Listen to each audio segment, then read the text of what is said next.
Let's talk about your Tyler Public Library.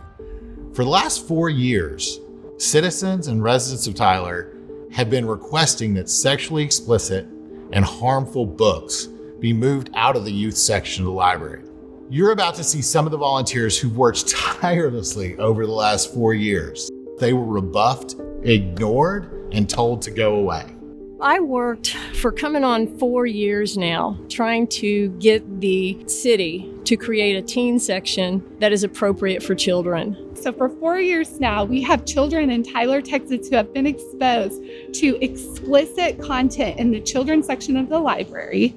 If I came to you and started reading some of the stuff in these books, you would just be like, please stop talking to me. As an adult, you don't want to hear it and you can't handle it. We have documentation of countless in-person meetings dating back to December of 2021 with specific council people. So the two city councilmen that I met with the most were James Wynn and Stuart Haney, and I met with them during 2022 4 times, and each one of those meetings lasted at least an hour or more. So of the people on the city council who were the most familiar with the problems in the library, those two knew more than anybody else. We gave them reams of information and they quickly did nothing, and they still haven't.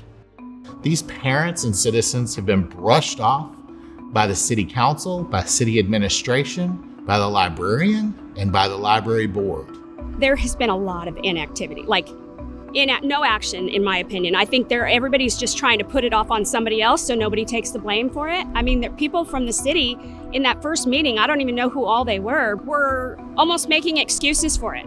So I've been told that this is a state issue and that we should pass a state law to regulate our local library.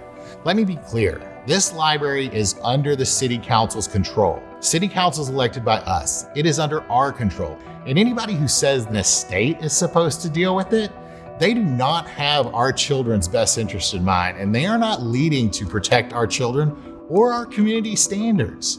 The reason why it is so important that we're fighting this on the local level and that our local government listens to us is because all of our indecency laws rely on our community standards. In September of 2025, I was approached and I was showed all the documentation of all of the interactions with the city, and then I was showed excerpts of what's in these books. And so on September the 29th, 2025, we went and we checked these books out so that they're not on the shelf since the city council refuses to take action. He did more in the 10 days that I knew him than city council, mayor, city manager did in almost 4 years. So you gotta love it.